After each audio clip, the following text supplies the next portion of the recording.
When we use headings, we are helping programs like screen readers identify hierarchies in our content. Often we will use layout to identify blocks of information. So we'll bold underline this and use 24-point font for our title. And then we'll use 18-point bold to identify our main points.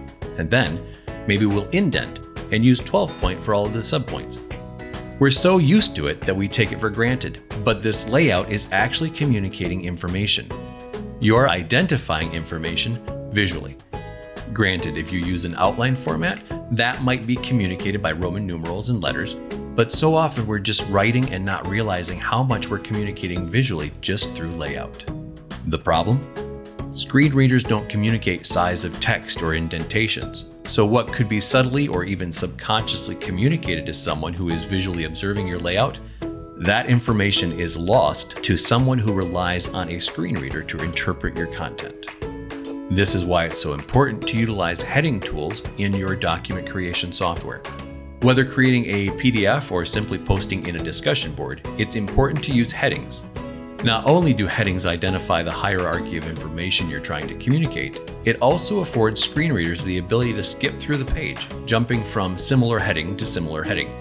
If the learner has already gone through all of the content but is trying to remind themselves of 6 major points, then they can use this option to skim through like-styled headings.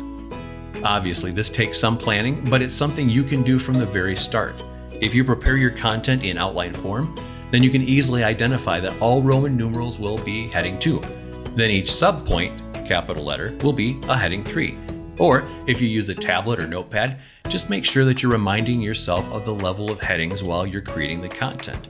Then it's very easy for you or the instructional designer to make sure that they're using the headings tool and paragraph identifiers to make life easier for people using screen readers.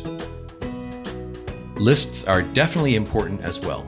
If you are enumerating or calling out multiple items that fall into the same category, then by creating a list, this will help those using a screen reader to clearly identify and navigate all the points. Heading level 3, we need to be sure to list 4 items. You are currently 1, first, 1 of 4, 2, second, 2 of 4, 3, third, 3 of 4, 4, even more, 4 of 4. End of list. Instead of just listing them in a paragraph or even saying the first point, and the next point, and lastly, oh, and yeah, these 3 things. But again, sometimes those things are much easier to identify when you see them in the layout. But if you're using a screen reader, that information is more difficult to navigate or identify.